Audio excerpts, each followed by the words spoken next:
Good morning, good afternoon, good evening, wherever you're watching from. Thank you for joining me today. So, I played Ultima Online Outlands, streamed it not too long ago, a couple of days ago, and it's ended up being one of my more popular videos. So I decided, well, why not? Let's go ahead and run this again. Not a whole lot of a plan for today. Just want to kind of go through the motions. I'm still learning the application here, learning the game and how it works. Sorry, let me switch over to my stream manager so I can see if anybody wants to chat. So basically what I'm doing on this stream is, as you can tell from the title, is I'm working on making a mule, right? I'm working on making basically a support character. So I already started, put a little bit of, not, maybe an hour into this character, Forge McFinley. So because this server doesn't have any skill level caps that I'm aware of, really one character can do everything. But honestly, in my experience, it's just better to build up different characters that are good at different things. Maybe that's just my bad habits from playing original Ultima. There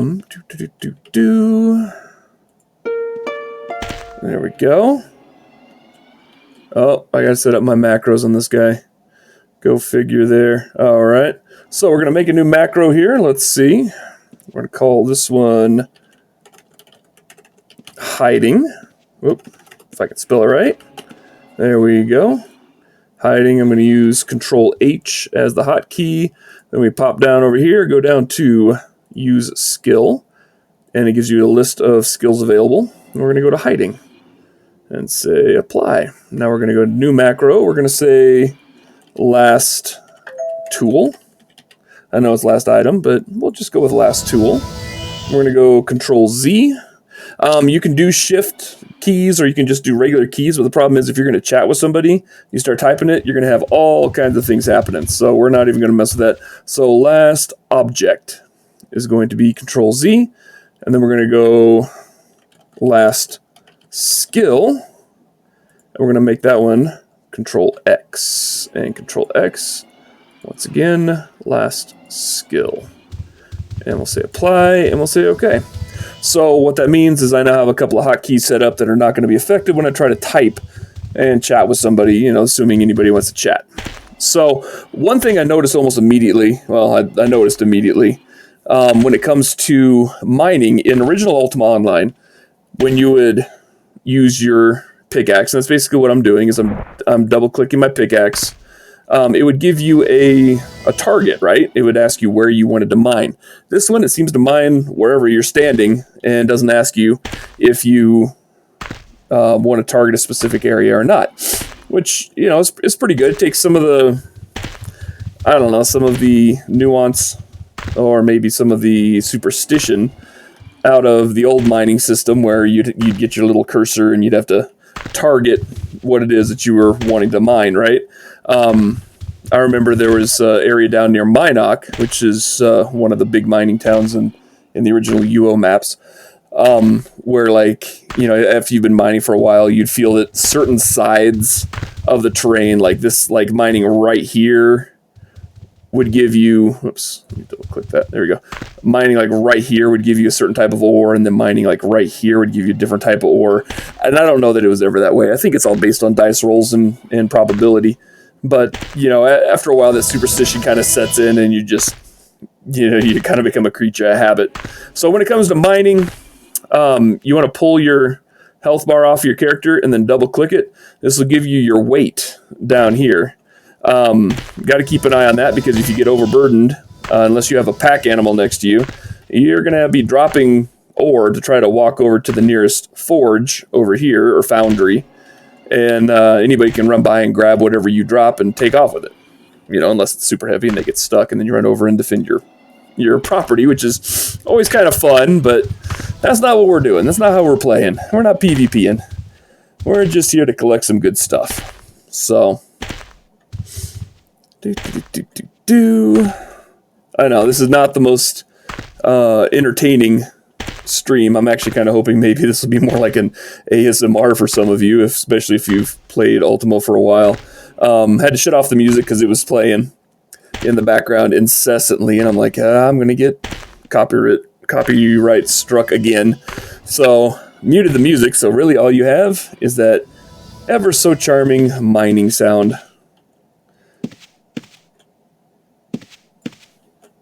Oh, come on.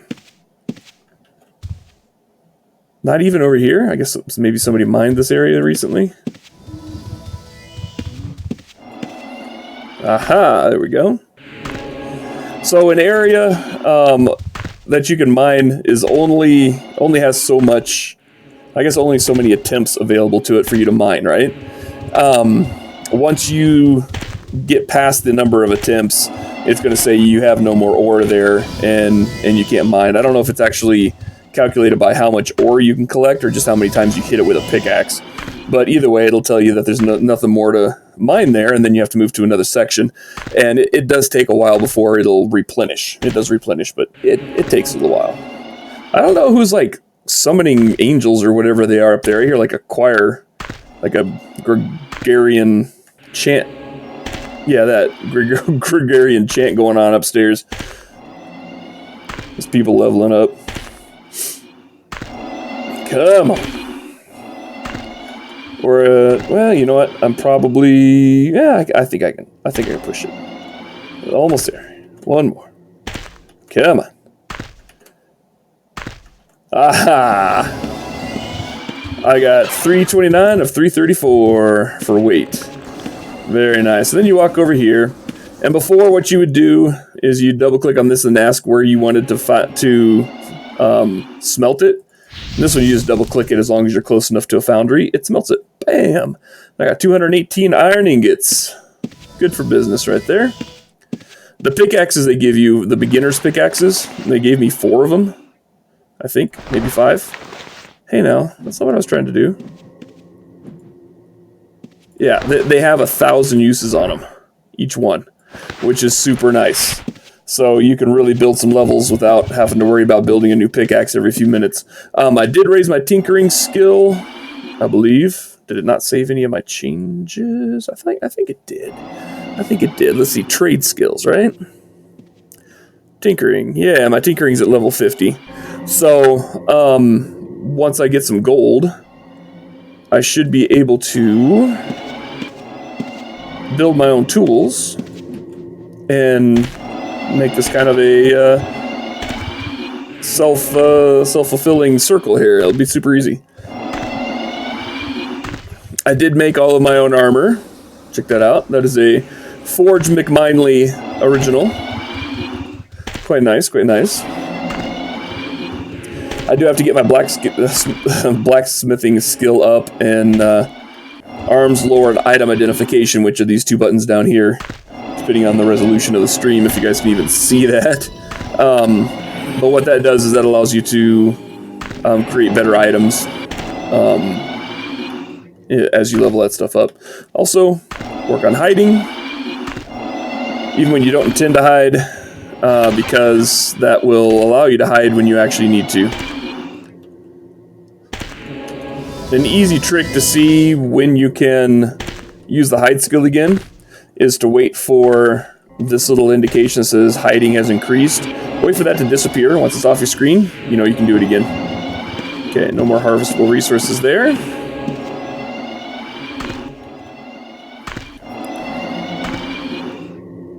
I don't know what's going on with this boat. That's crazy.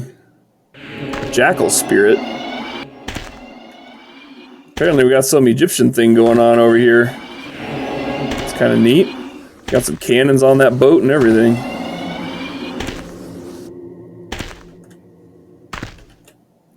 How we doing? Weight-wise, we're still doing good. We got another 100 pounds or whatever, however it's measured. 100 units of weight to go before we run out.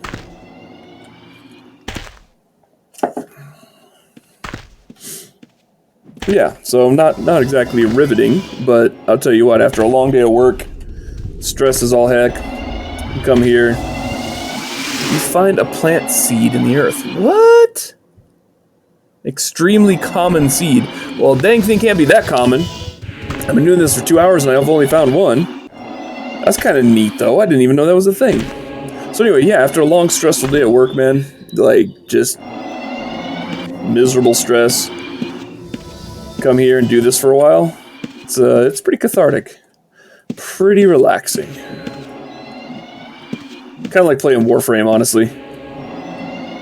Something that you're honestly could be pretty good at without having to try too hard.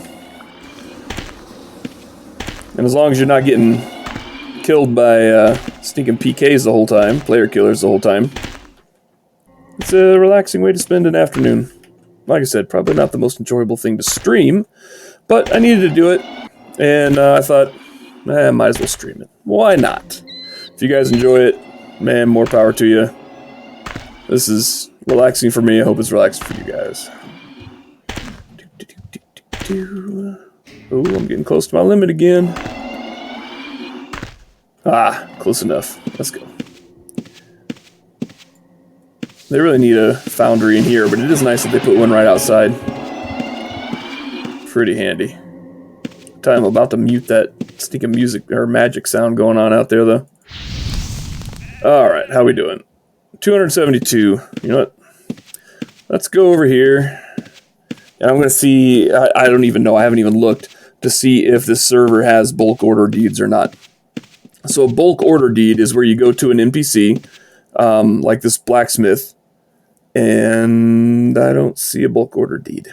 Okay, and what it is on some servers, and I believe original UO, they would post you'd have a bulk order deed, you click on it, and they would ask you to build, I don't know, like 10 daggers, right? And so you would forge the 10 daggers, the order would have a scroll. You click on the scroll, click on your 10 daggers, and then turn it in, and you'd get a sum of money. And it was actually pretty handy. I'm wondering if I just make random stuff, if I can sell them. I'm assuming I probably could. Cutlass was always a good one. I've got what? I got a pretty high chance. Let's just go. I'm just going to make 2. Okay, there's 2. And we're going to close that. Let's go over to the blacksmith and go to sell. And look at you, you'll buy it. Hey, oh, I made 3. Well. So, let's give him 3 cutlasses. I just made 24 gold. Cool. Not as fast as combat, but it's not meant to be. This isn't meant to be a replacement for combat. This is just meant to allow you to level up until you can build your own awesome epic stuff here. Let's see, ringmail armor. What else can I build? I don't need a skirt, that's for sure. The gloves and the gorget. Gorget? The neck covering. Oh, okay, I see. So I can create that, no problem. And I can create that, no problem. Cool. And did that work? Yeah, okay, it just took a while. Oh, because the world was saving. Cool. Alright, so my guy's pretty well kitted out in admittedly low-level armor. Kind of cool. So, we're going to keep leveling my stuff up. So I'm assuming the white stuff, the white levels, you either have no chance of making it, or in the case of like this ringmail gorget, you're not going to get any XP off of it. The green stuff seems to be kind of your sweet spot, if I'm understanding this correctly. So really, I probably should have gone this route with it. Oh, I can make a coif. I have a very low chance of making this, but it's giving me levels, so we're just going to keep doing this.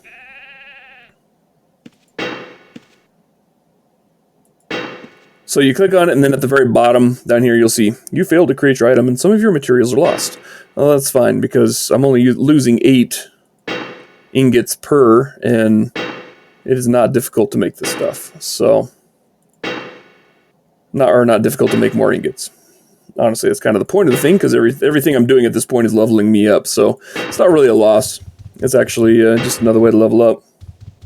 And I'm already success 2.4% from like 1%, so it's not going to work, but I'm leveling up, and that's what matters. Do-do-do-do-do.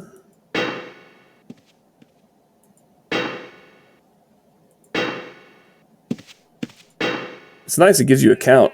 That's pretty cool. I wonder what... Oh, I guess you can change from different ores. I'm assuming you can mine up different ores. Okay, cool. Alright, I am now a fair shade lighter in regards to weight. Now I can scuttle over here, and we're going to mine the side of this mountain here for kicks and giggles.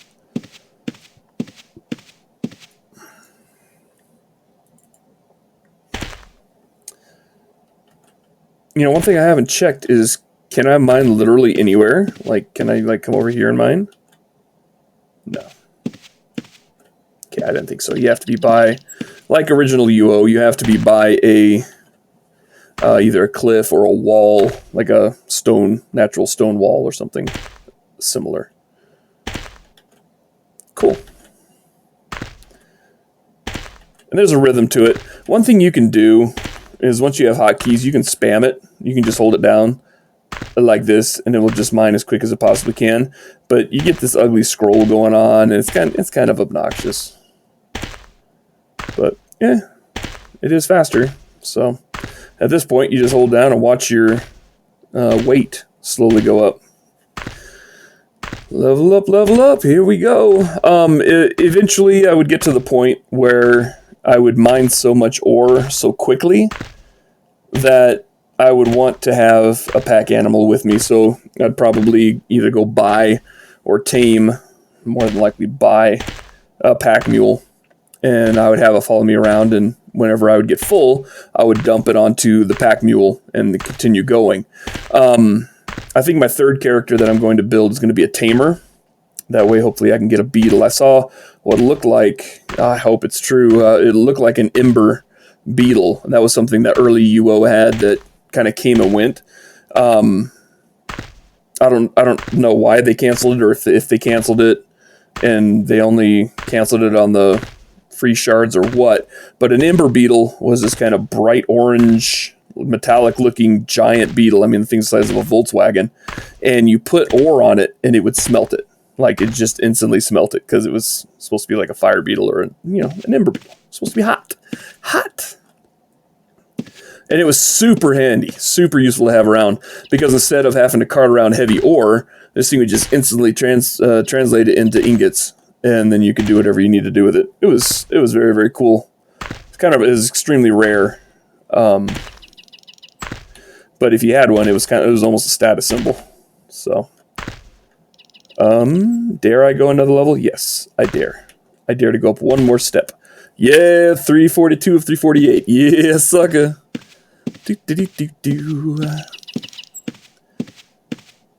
So eventually what you would want to do is you'd want to get this character to the point where it can make items that your combat main character needs.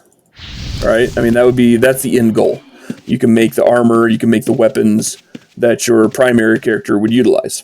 And so when you need something, you'd log into this guy, and start building stuff. And that's just kind of how that works. Hey. This code thing is crazy. This CAPTCHA thing is crazy. It's kind of neat. Alright. So another thing I could do, really, because this is my pack mule, it would make sense, is I would also make this character a tailor. And we can level up some of that too. I'm just going to hold the button down. As a tailor, this character would be able to make like actual outfits that would go over your armor. That's kind of self-explanatory. Kind of a sneaky little spot.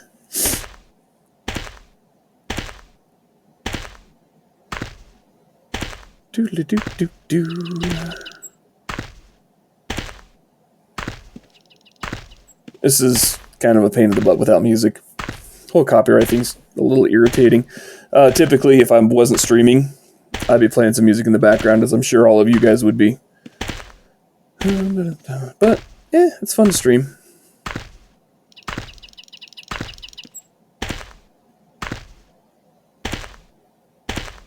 Dang, we're almost at 300 again. Yep, 300. Already. So if this common seed, extremely common seed, works the way that seeds worked in the later versions of Ultima Online, what you would do is you'd build yourself a house, and then you would go to, I believe it was a provisioner, and you could buy a pot. And you'd have to locate dirt that you could dig up. I think the only place that I knew to get them at the time on the free server was to kill giant earthworms. Woo, that got close. 348 of 351. Yay. Anyway, so you would kill these giant earthworms that were mean and would try to kill you back, and you would get... Nice. You would get dirt, and then you could put the dirt in the pot, get a couple of pitchers of water, plant your planty plant, and let's see. Here we go. And then you'd have to watch this thing, right? It had its own little, they call it a gump. It had its own little pop-up screen that would give you information about the plant, and the plant could either be too wet, too dry. It could get an infection, and you would use like pests, like bug infestation or whatever, or it could get sick, right? And so you'd have these different potions that you typically use on yourself or others. So you need an alchemist, honestly, or be willing to pay to get these potions.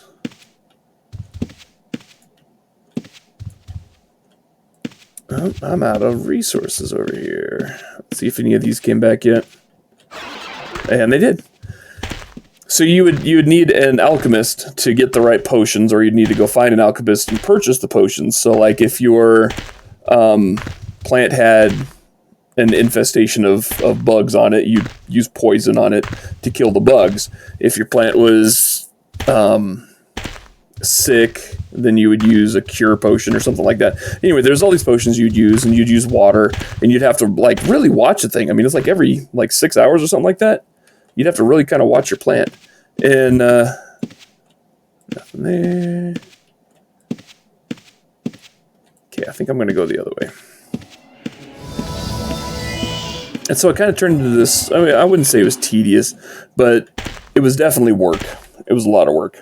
But when the plant was fully grown, you could decide either to, I think you could leave it in the pot, or you could make it a decoration. All right, so you'd turn into a decoration, the pot would disappear, it would just be the cool plant, and you could put it on your house or whatever, just as decor. And it was super cool. It was super cool. It looked great.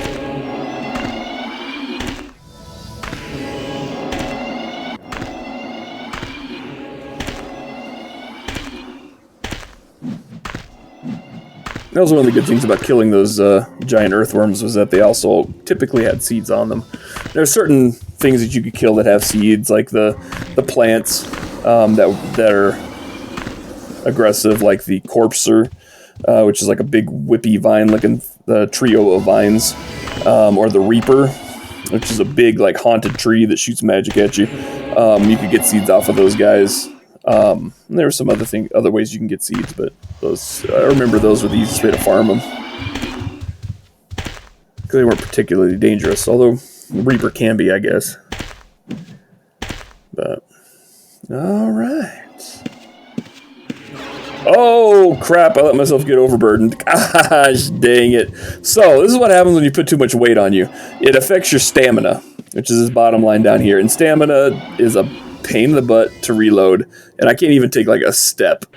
All right, so I'm gonna let's take 4 off, and we're gonna drop it, and now we should be able to run over here real quick, Hopefully nobody steals it. If they do, well, it was my bad for overloading myself and not paying attention. Over here just chatting my dang head off. Alright, now I go over here. Go over here. Go over here. Boop. Do. Drop that in there. How we doing? We are at 192. Alright, good stuff, good stuff.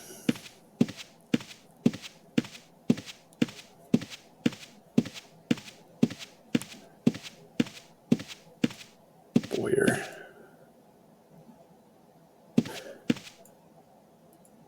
What do you teach? Arms lore. Honestly, arms lore wouldn't be a bad, but I can raise that. All you have to do is click, and then click on something, and it goes up. Like that went up 0.2%. So you just keep doing that, and it will level up.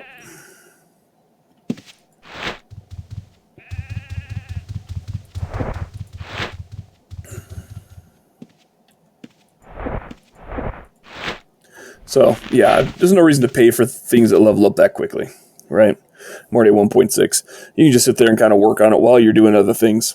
It's kind of this multitasking process that becomes useful. All right, so I'm going to sell some more stuff. Chris, what's the level on? That's too easy. Pitchfork.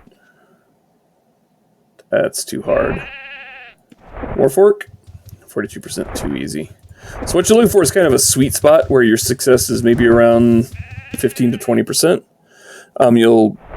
You'll use a lot of resources, but there's a 22. That's a good one. So you have a moderate chance. You'll have enough chances that you can sell things and make some money off of it, but you'll also level up. So if it's too easy to make, you won't level up as quickly, and it's just kind of a waste of time. This is pretty easy, honestly.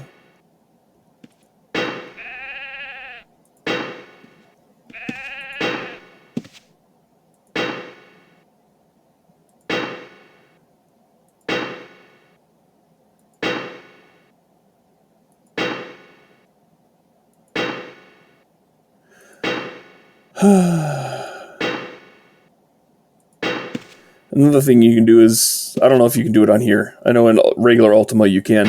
When you get up to a high enough level, your name will you can actually inscribe your name on the items, so that it'll say, exceptional, exceptional chainmail gloves made by Forge McMindley, or whatever you guys decide to go with.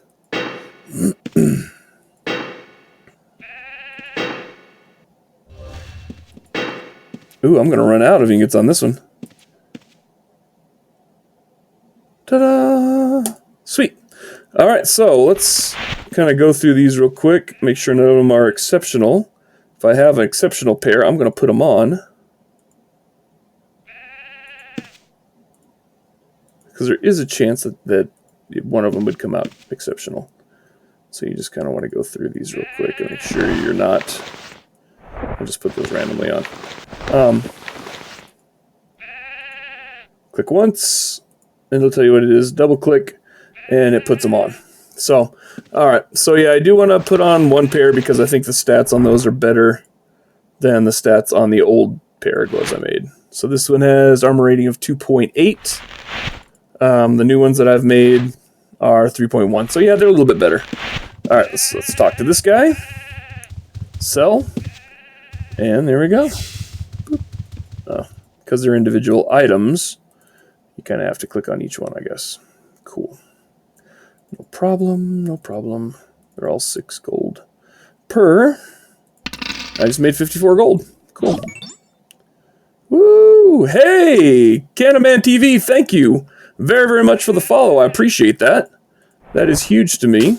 If you guys enjoy me playing Ultima Online, if that's what you guys are here for, let me know, and that's what I'll play more of. I enjoy this game very, very much. I just don't want it to ever become boring. I don't want my stream to be boring for you guys, so I really appreciate it. Thank you for the follow. That is friggin' awesome. Hey, is raiding with a party of 28 raiders. What does that mean? I don't know what that means. That's a lot of raiding, though. Hey, raid away, my guys. Raid away. Da, da, da, da. Means you just got some viewers. Dude, that's awesome. Thank you. Candyman TV, thank you. And like I said, I don't want to mess up your name, Zio. Thank you for the information. I appreciate that. I'm still learning. I'm new to this. That's great. Ah, nice. I don't want to misname anybody. Come on. Let me use the pickaxe. Oh, it's because there's nothing in here. I was hoping it'd spawn back by now. Let's go over here, guys. So eventually what I would like to do on Outlands is find a place that's kind of like Minok is on vanilla UO. Find kind of a miner's town and go explore in that direction. I think that'd be super cool. So one thing I liked about Minok was, one, it had that epic mountain that you could like go all the way up and mine basically all the way up, and had the little caves you could mine inside. But there's also really nothing other than other players that you had to worry about. So made working as a mule pretty efficient, pretty dang handy. So love it. So yeah, being new here, I don't know what all the cities are or where to go. So I'm just kind of working the newbie area until I can figure that out. There we go. Nice stuff. Man. What is that sound?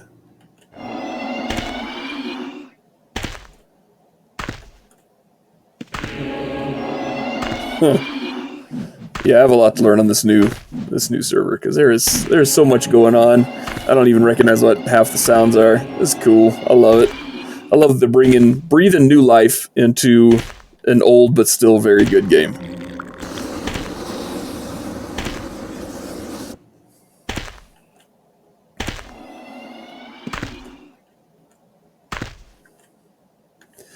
Oh, gotta move a little bit. Here we go.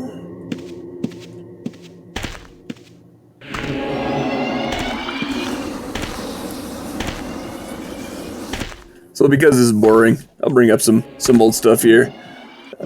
They're open gates. It probably sound. Yeah, and I hear that. I recognize the gate sound. I don't recognize that that chant sound. I'm not sure what that goes to. I do recognize the gate, the moon gate sound though. But yeah, that kind of chanting sound. And then there's another sound up there that I don't even know how to describe that. That was crazy sounding. But yeah, no. So anyway, to make sure nobody's getting bored here, see if I can bring up some stuff that I recall back when I was playing UO. Man, me and my buddy, I think his username was Moses at the time.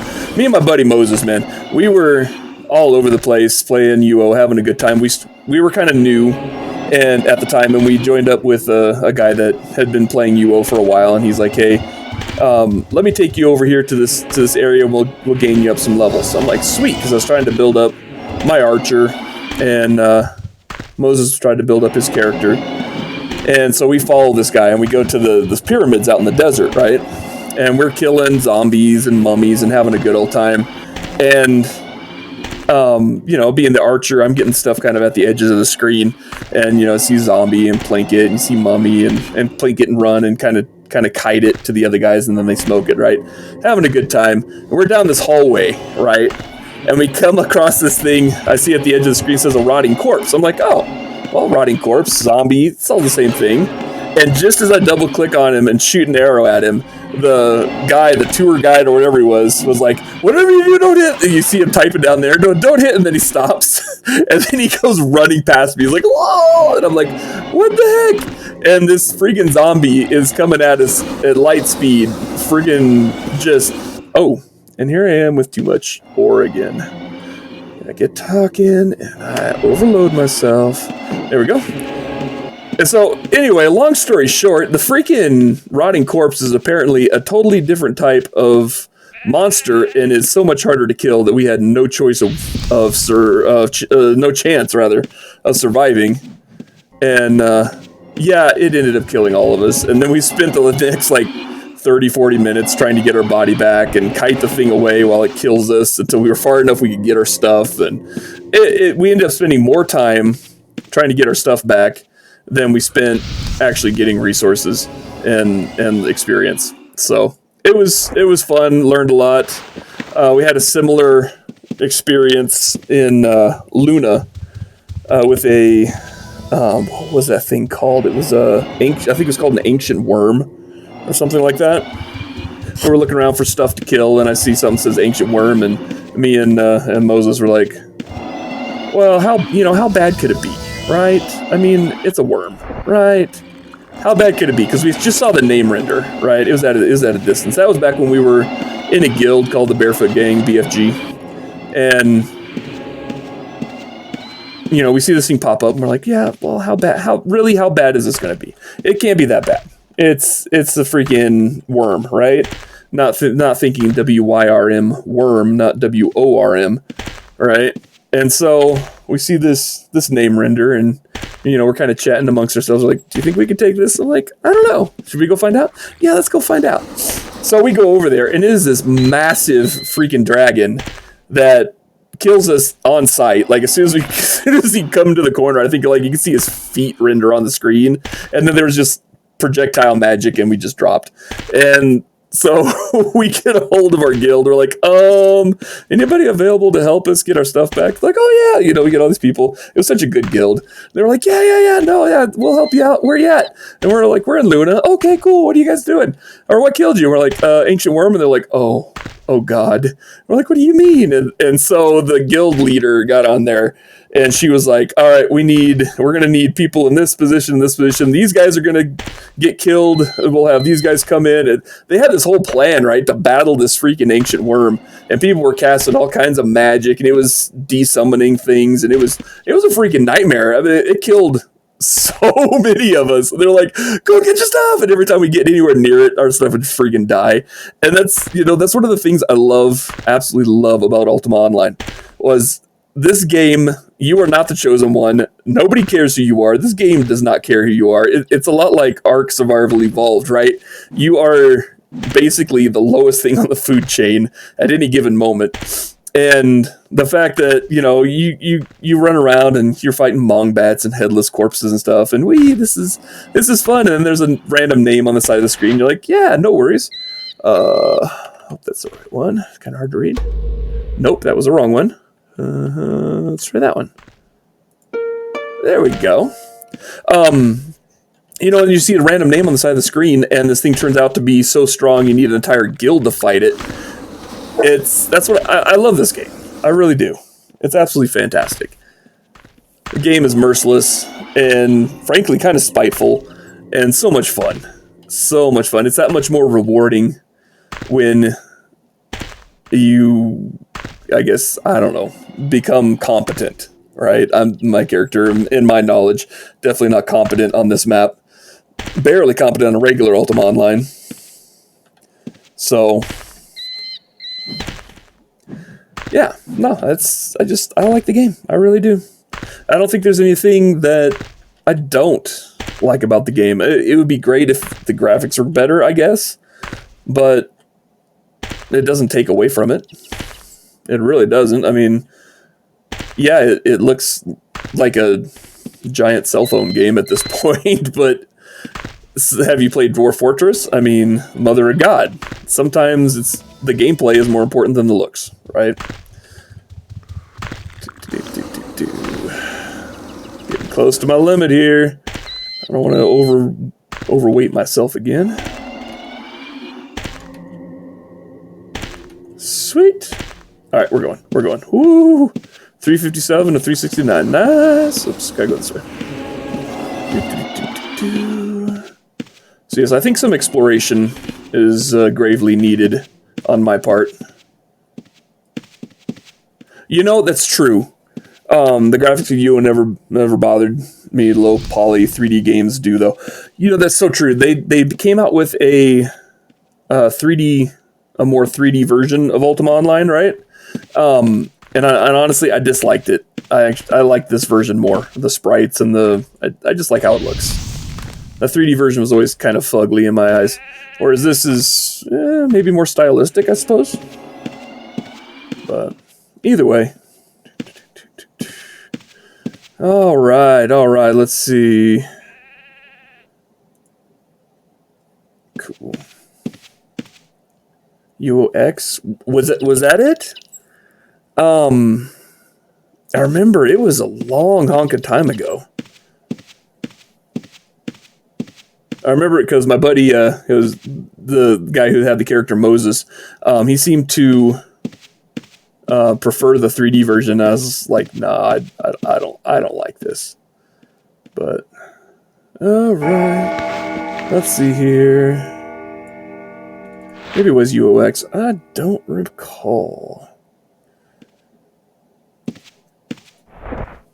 It made everything look smaller. Like the dragons didn't look as big. Paragon Hunter. They have paragons in this freaking thing? Oh my god, that'd be cool. Very cool. We got helmets. 2 pages of these. I do miss some of the content from the Samurai Empire, though. I really do. They had some cool stuff. I love the Yumi bow and some of the swords that they had. It was pretty cool. I don't know what any of this is. Aspect kit, air aspect, shield, and quiver die. Apparently I need level 100 blacksmithy. And it costs a master crafting diagram. And 250 iron. Holy biscuits. That's a lot. Jousting shield, huh? Oh, it's a kite shield, huh? Let me see. Shield. Kite shield. Yeah, looks the same. So you can do jousting in here, huh? Brewing kettle? What can you brew? That does not look like tea. That does not look like tea you're brewing, sir. Or madame. That looks troubling. And that literally looks like a bomb. What on earth? This is hilarious. Aspect. Declick the old virtue star at the top of your paper doll. Okay. Let's see what we got here. Yeah. Oh my god, what is all of this? Maintain dyed hues, arcane charges. What on earth? That's rad. Okay, so I see the sword. What's the green? What the what? Oh god, it crashed. Where'd it go? Oh, there it goes. Like, what did I do? Dude, that purple, that looks tight. Eldritch aspect. Okay. Fortune aspect. What? So is it just swords, or does that just mean weapons, right? Weapons, spells, and armor? Or is it just swords? Because if I can put that on my bow, holy Moses. Nice. I don't even know. Scales with weapon speed. Okay. Holy aspect. Lots of different aspects to check out. They all do different aspects. What? Oh, no way. Lyric aspect, okay, for your bards. My kid was like, dude, so my oldest son, I got him onto this server. He's in high school. He's kind of like, about the whole Ultima thing. Not because I think he doesn't like it, but because it, there's just so much here, right? There's just a lot to see. And obviously there's a whole heck of a lot I don't understand. But, shadow, that's tight.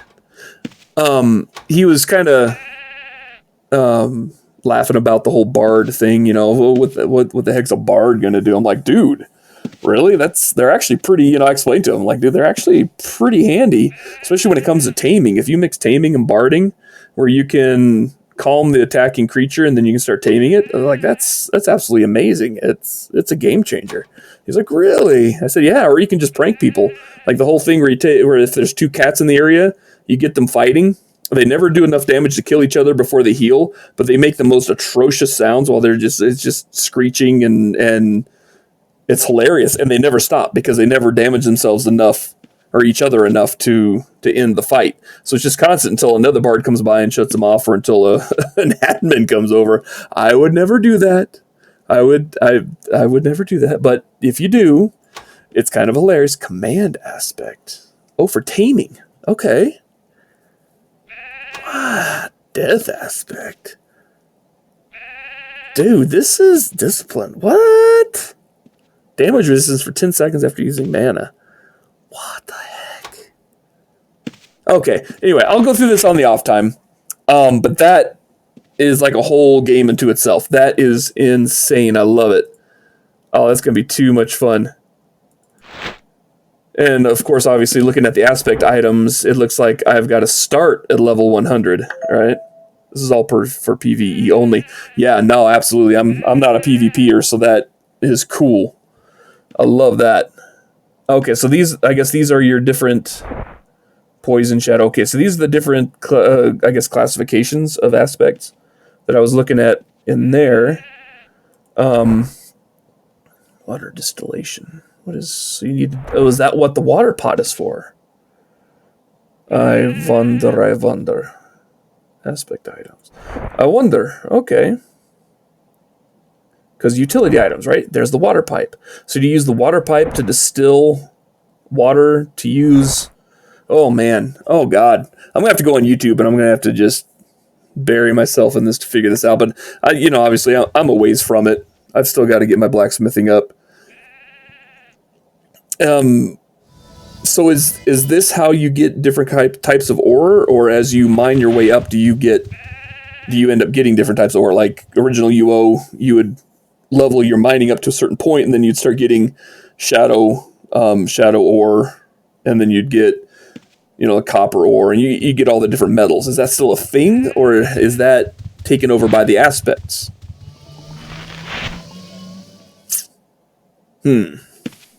Well, either way. Oh, I was going to make something. Same.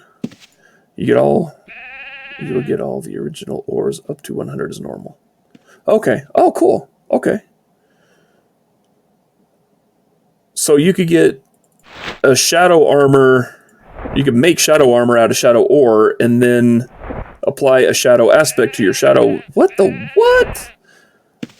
Huh. Oh yeah, I'm gonna have to watch a YouTube video. That's probably gonna be like an hour-long video for me to figure that mess out.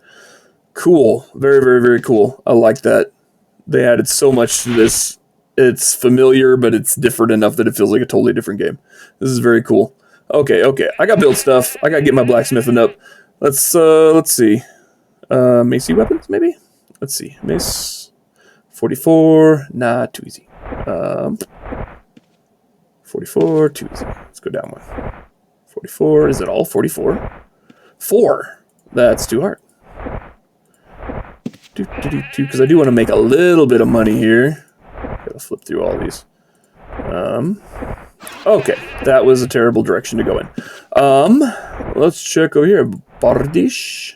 No, that's not the first. Halberd. No. Sorry, I know this is boring. Apologize, guys. Executioner's Axe. I always remember they had bulk order deeds for those that were always good to fill. You always gain some levels off of that. 44. It goes from like 4 to 44. What was I building last time? I was building gloves. Chainmail gloves. Yeah, we're just going to build some more of these. Craft. Need 220,000 iron for 100 PS. Oh! Well, I'm gonna be here a minute. I'm kidding. I'm not gonna make you guys sit through all this. Did that say exceptional? Did that say exceptional? No, I don't think it did. Well, I was hoping. All right, let's keep going. Whoa, it's twitchy. Why are you twitchy? All right, keep going. Keep going. Create the item. Okay. Should have created an exceptional one by now, right?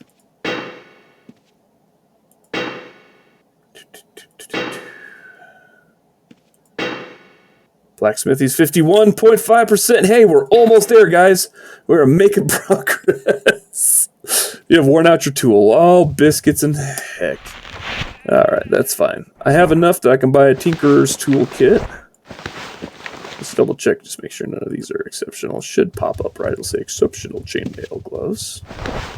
Hey, whatever. Alright. So...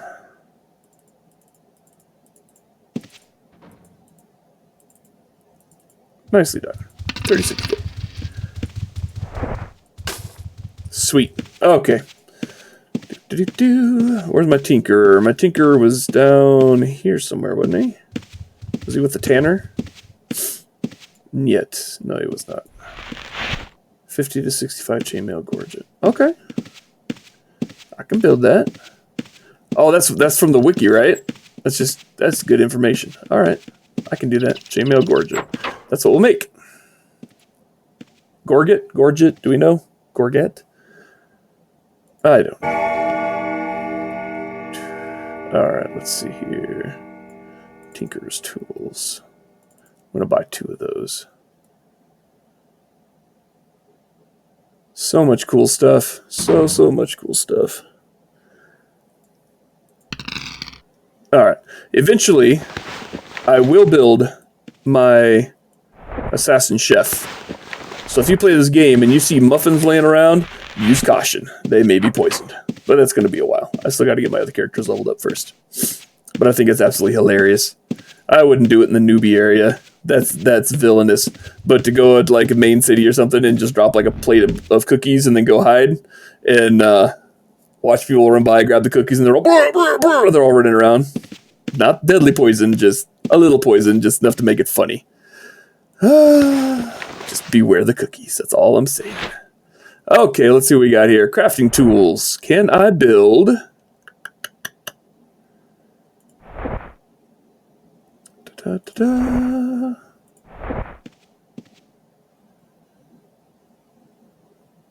hammer. Cool. Exceptional hammer. What the heck was that? Oh. I created the item. I create the item. Exceptional. There we go. So what's the difference? So this one should be a regular one, right? So we're going to click here. 100 uses. 150 uses. All right. Is that the difference? 100 uses and 100 uses. Now the hammer should bring up the blacksmithy gump, if I'm not mistaken. That's kind of my goal here. Is just have enough tools to do all the stuff that I need to do.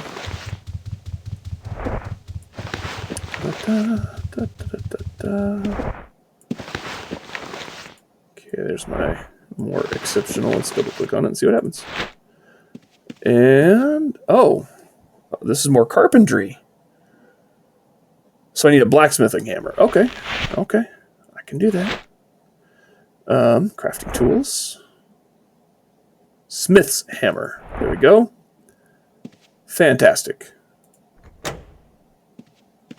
Exceptional on the first try. That makes me happy. Alright, so I'm going to put that over here with my... what is this thing? This is a... tongs.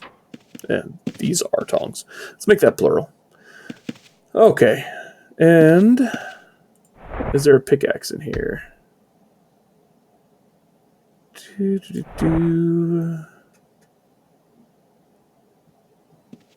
Harvesting tools. I'm betting that's where it'd be. Skinning knife. Woo. Don't I need... yeah, I was going to say I need shadow iron. Oh, okay, so that answers that question if I just would have looked. Pickaxe. Nice. Let's make a couple of those and see how many uses they have on them. 1,000 uses. Holy snikes. That's awesome. Okay. Cool. I am set for life now, guys. We are ready. We got the tinkering set so I can just continuously make myself some more stuff, some more tools. Oh, I was hoping maybe I could mine up in here. Apparently that's not mineable cliff faces. But yeah, I'm all set now. It's good stuff.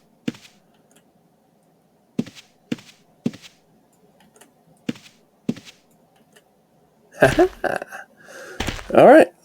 So just going, keep on going, keep on keeping on, so I can make some of those some of those chainmail gorgets. I think it's gorgets. Let's go.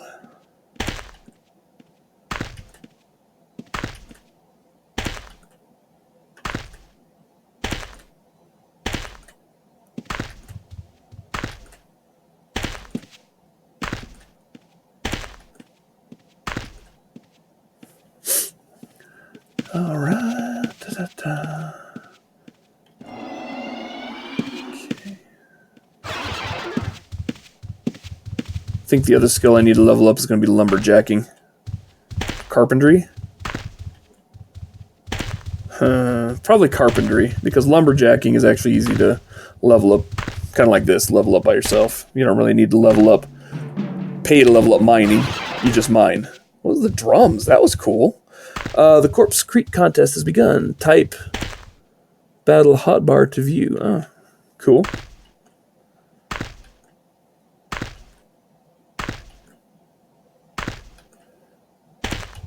There's a lot going on. I absolutely love seeing a server this active. It's so cool. Who's this? Sandor. Hello, Sandor.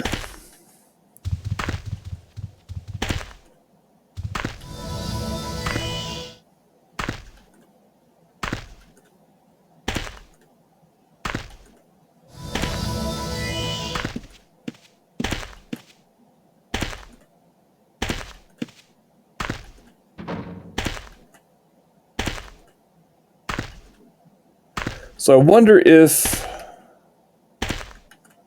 the restraints that they put on Newbie Island in regards to like money and rare items and stuff like that you get off of like monsters in the Newbie dungeon. I wonder if that applies to mining as well. Like if I went off of Newbie Island and tried to go mining, if the resources would come faster, if the blacksmiths would pay better for the items I'm selling, or if that's reading too much into it.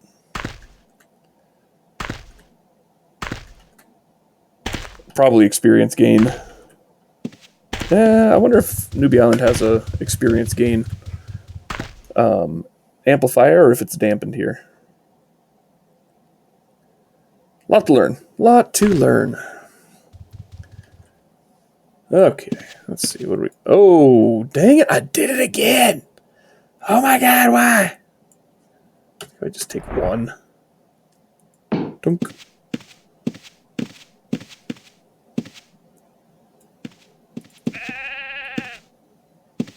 Come on, I need to smelt. Lady, you are between me and the smelting. Why must you do this? Oh my gosh, lady. You're killing me. Alright, we'll go over to the blacksmith. He's got a forge furnace thing as well.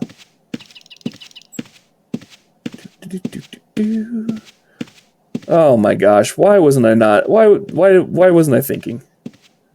I should have been thinking. Oh, you don't drag and drop. You just double click. There you go. I should have named my blacksmith Doug Marcada from Forge and Fire. That would have been hilarious. At least hilarious to me. That dude is freaking awesome. Let's see. Oh, and my ore is still there. Oh, you guys are the best. Thank you. Whoops. Let's do it that way. Pick it up. Let's go.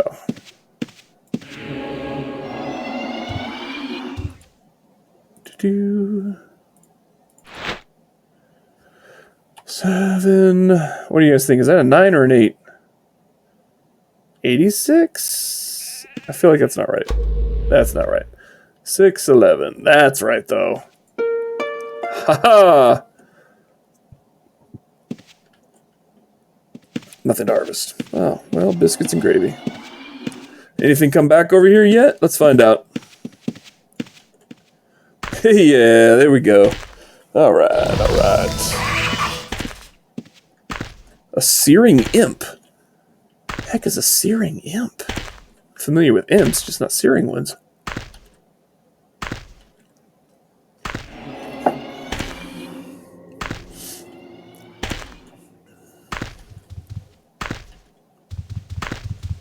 Beetlejuice, dude, that beetle. Yep. Gosh darn it, I think my next character is going to have to be a tamer.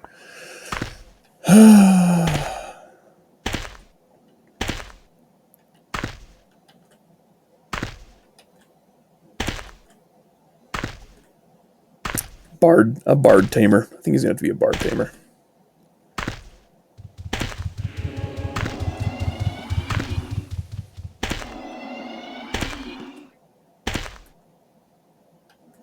Okay. Going up.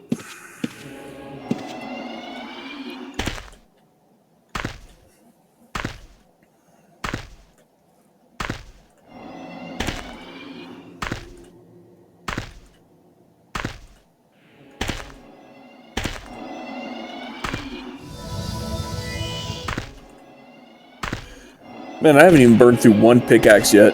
This is fantastic.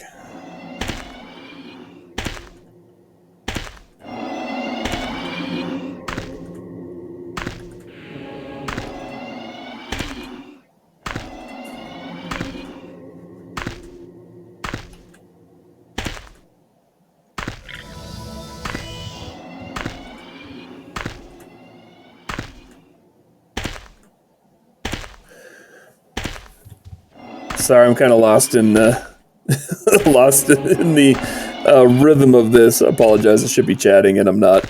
That's my bad.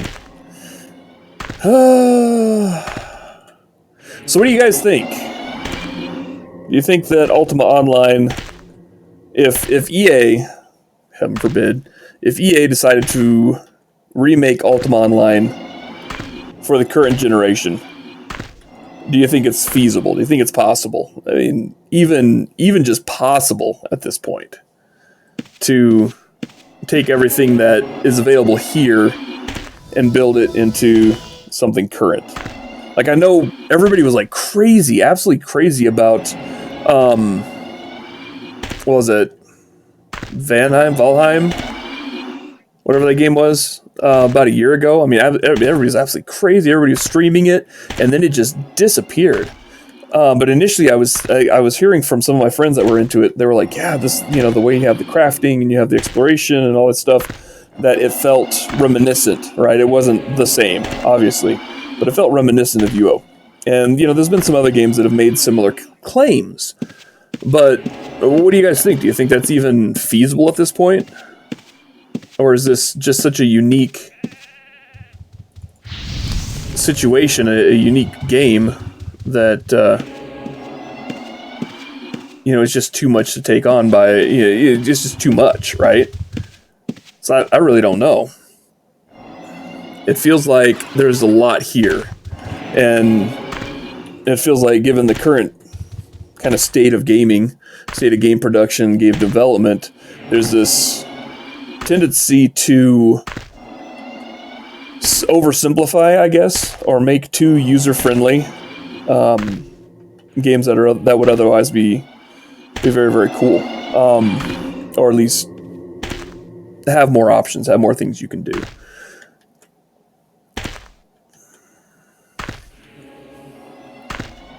I don't know. It's easy on one hand to get lost in the possibilities of a game like this, where there's just so much to do. There's not really a quest system where it says, okay, go from here to here, do this to this. It's such a sandbox, a complete sandbox, that you can become and whatever you want, do whatever you want. In my experience, games like that, at least to me, have been very entertaining, right? but you don't see a whole lot of them.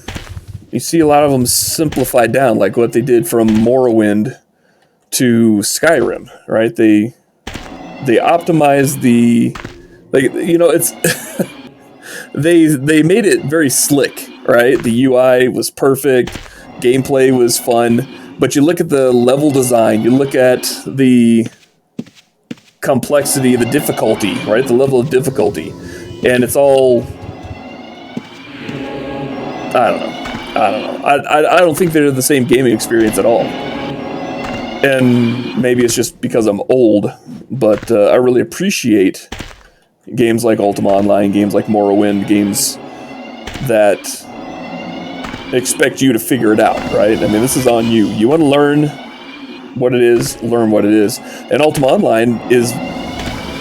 Sorry, that's a lot of background noise. I apologize, guys. Ultima Online is back from the days before YouTube, before really even an abundance of the internet. I mean, obviously there was internet back then.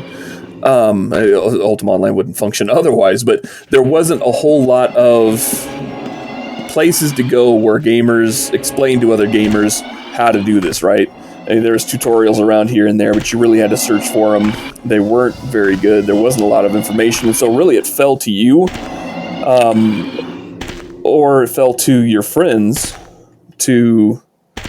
Well, it fell to you to learn the game and teach your friends, right? Or to have a friend that is willing to teach you. And that kind of built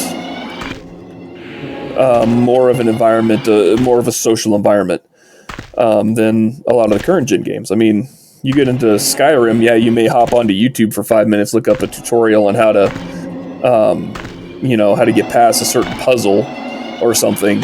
But for the most part, it's so simplistic. It's so point A to point B, and even spelled out on your gosh darn map, that, where's the challenge? Where's the discovery, right? You're seeing amazing visuals. Oh crap! I did it again. You're seeing amazing things, but where's the mystery, right? Where's the payoff of solving difficult tasks without help? I don't know. I guess maybe gaming has evolved to a point where people are looking for different things. I don't know. I could be wrong.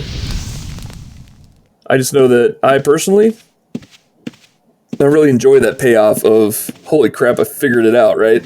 Like back when, you guys remember LucasArts games, playing Full Throttle for the first time, right? No tutorials, no nothing. Figuring out the gosh darn puzzles in that game with no help. I mean, yeah, you could go to Walmart or Kmart or whatever and get yourself a how-to book, or you could go do I guess they had walkthroughs when Full Throttle came out. But just taking the time to figure it out yourself was so very rewarding when you actually did. It was incredibly frustrating when you couldn't, right? But when you finally figured that puzzle out, you were like, oh my God, I'm a freaking genius, or I'm an idiot for not figuring it out sooner. But, there was just that payoff of, oh my God, I did it. This is awesome. And it's kind of a thing of the past, or at least not as common. So like for instance, Ark. I love Ark, Survival Evolved. Similar in game type in that it absolutely hates you, and there's things in there that will kill you no matter how hard you try to defend yourself, right? But let's see, was it Chainmail Gorget? Yep, let's do that. Yeah, the journey, absolutely. That's what it is. The fun was in the journey. The fun was in the learning. The fun was in the solving, right? And it seems like a lot of games have lost that. And it's kind of sad. Anyway, not to wax poetic, just trying to alleviate some of the boredom here while we watch my character dig in the dirt and pull out gorgets. All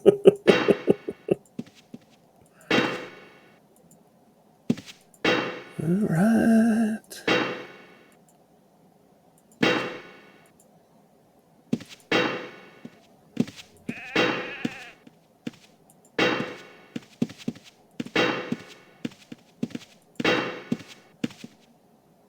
Man, my blacksmithing is not going up as quickly as I thought it would.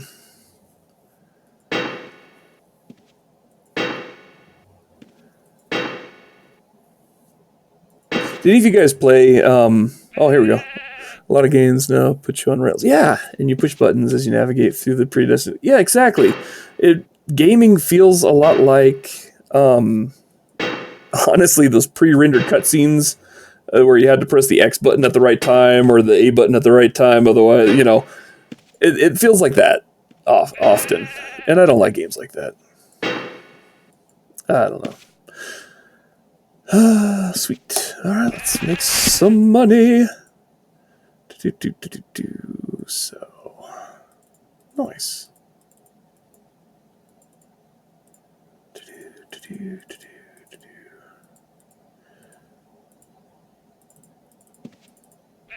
Oh, hey, no, I want my Smith hammers back. No, don't sell the Smith hammer. There we go.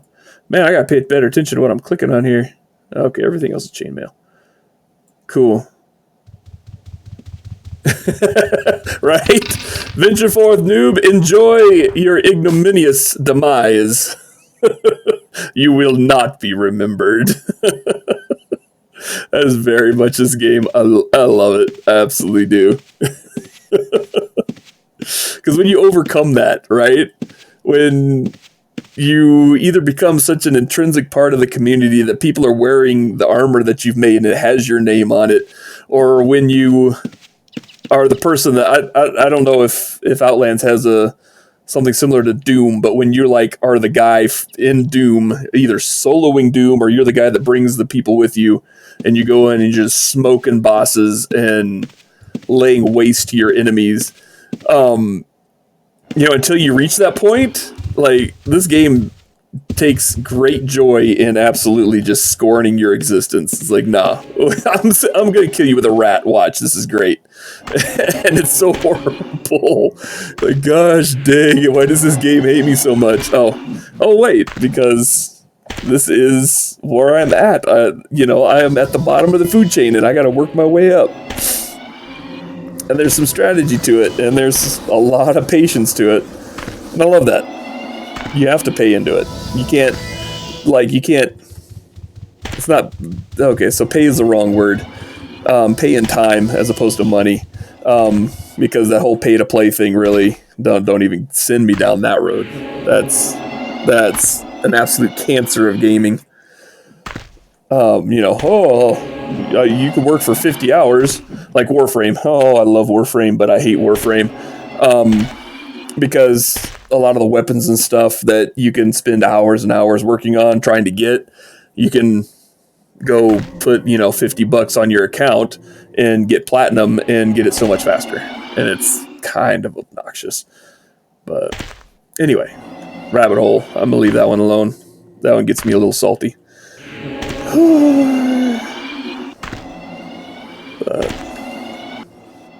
But yes, gaming is a great hobby. It really is. It's a great profession. If you can do this for your job, I wish you the best of luck. For about 3 years, I was a QA tester in Los Angeles when I lived there, and I worked for Electronic Arts, and I worked for Vivendi Universal. I guess they're Vivendi Activision now.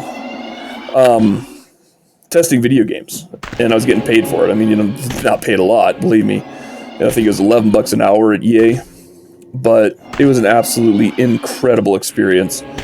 And, you know, I was married at the time. I didn't have kids.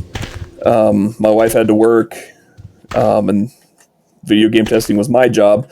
That did cause a few issues because I wouldn't play it all day long, got paid for it, and she was working her buns off at a much less enjoyable job. So that did cause some issues. But if you can get the experience, especially like right out of college, right out of high school, whatever, to do something like that, to do a dream job, even if it doesn't pay very good, my God, I recommend it. It's a lot of fun. But it was neat to kind of be inside of the industry for a while and see how it worked. I mean, they let us up on the devs floor, the developers test floor, or work floor maybe twice the whole time I worked there. But, to be able to see the process, at least from QA down, was super cool. It was very, very neat. Absolute dream job. And I wonder, that was what? Early 2000s. So, I often wonder how things are different now, right? How that job has changed. But yeah, no, seriously, it was so cool. I tested for, so let me tell you kind of how it came about, seeing as I'm just mining stuff and need to kind of fill the air here a little bit. I went to school in Burbank after high school and after college for 3D art and animation, right? I went to Foundation Imaging. It was this little school associated with, Foundation Institute. It was a school associated with Foundation Imaging, which was the studio that was behind the special effects for like Babylon 5 and Star Trek Voyager, right? TV, made for TV graphics, but the good kind, not the sci-fi kind. Sci-fi channel kind. Anyway, so I went to school for 3D art and animation. When I got out of it, did a couple of freelance things, but not a whole lot. Didn't make hardly anything on it. So I had to find a different job, right? So I was doing real estate, I guess it's property management, for a company out of West LA near El Segundo.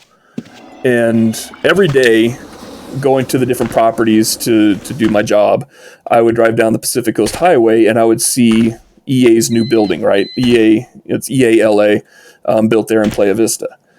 And it was this huge glass building, like 4 stories tall plus, and it had, a view out over Playa Vista, out over the ocean. And it was just this beautiful, it was a campus. It wasn't just the one building. It was like they had several buildings there. And I was like, oh my gosh, I was just look at that thing. And every time I drive by, I'm like, dude, I need to be working there. What am I doing here?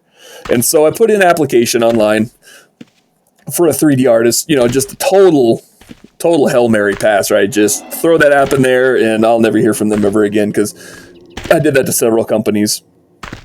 And it had to have been 6 months later, I get a phone call, and, I'm like,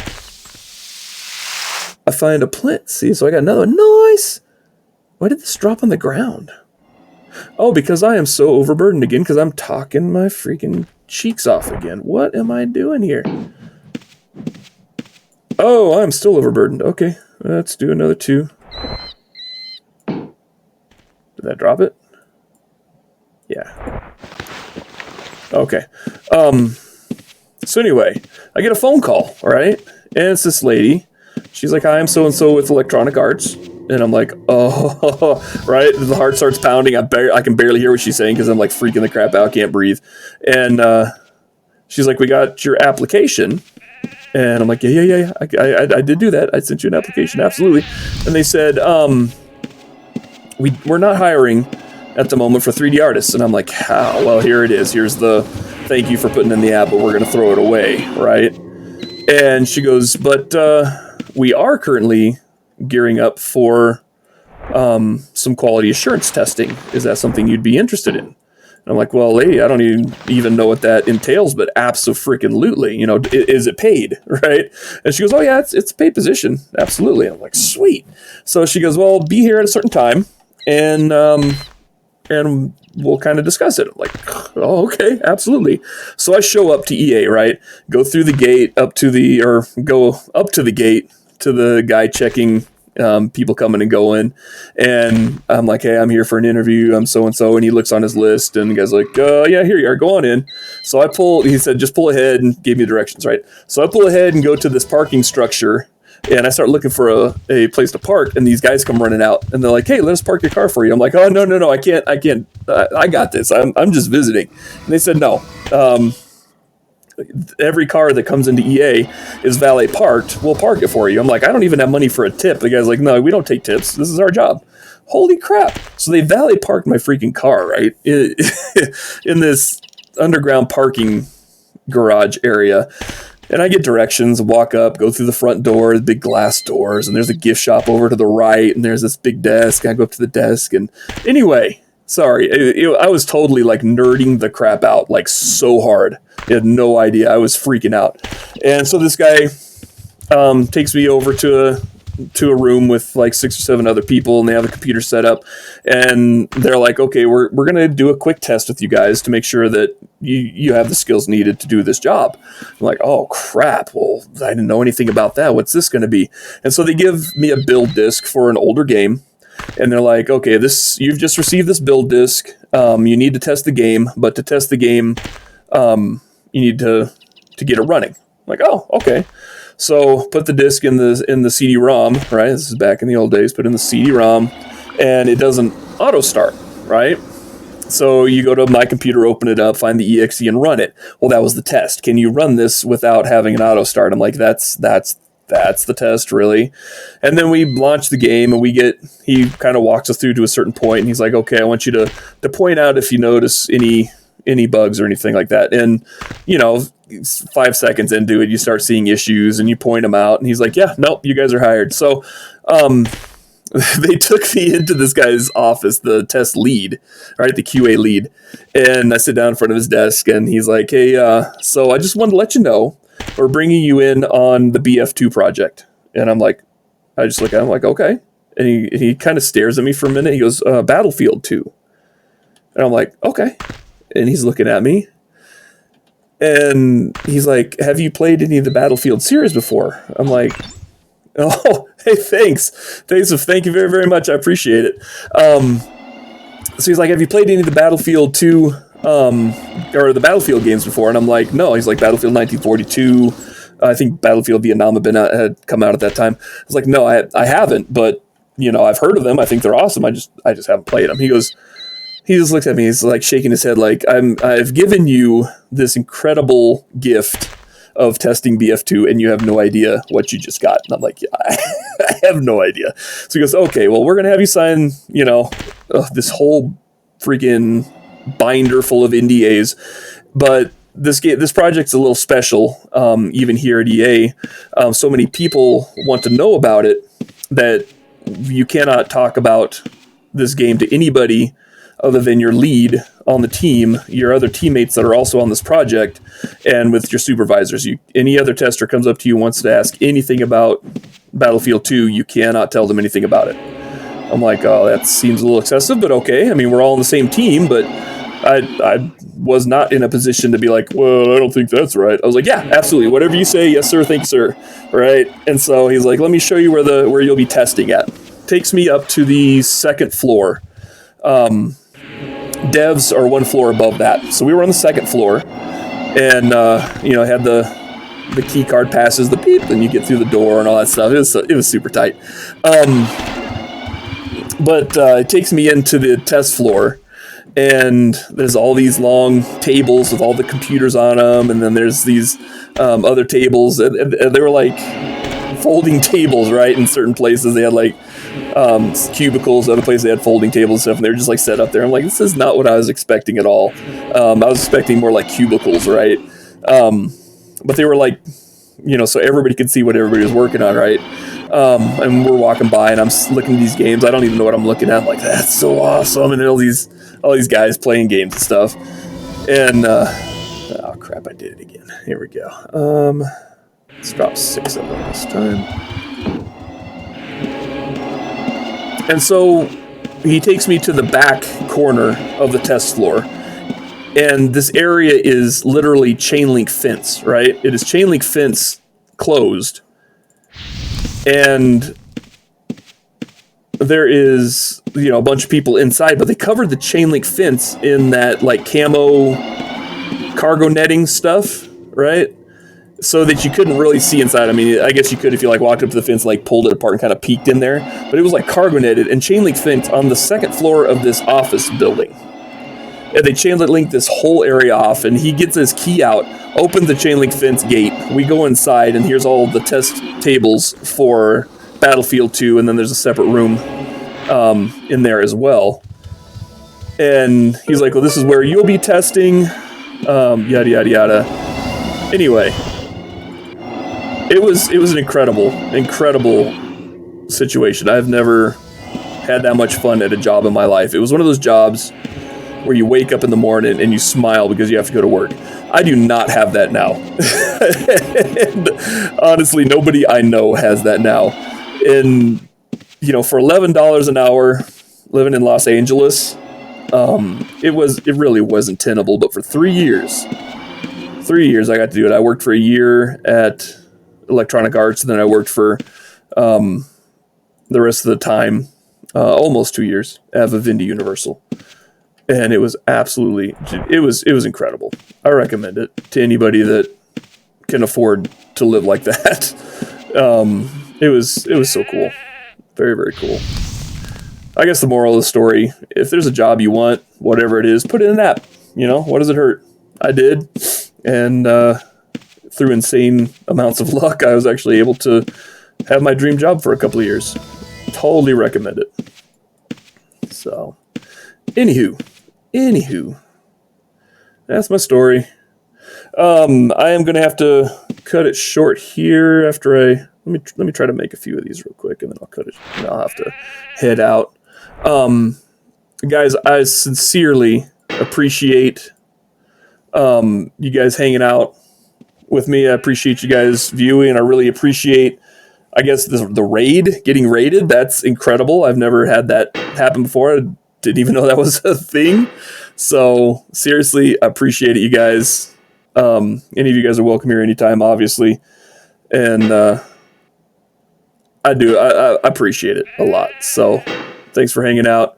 If you guys jump onto Outlands, my characters are Forge McMinley and Chinzin. If you see me in game, say hi, hit me up. Wherever you guys want. You guys, have a good day, have a good weekend.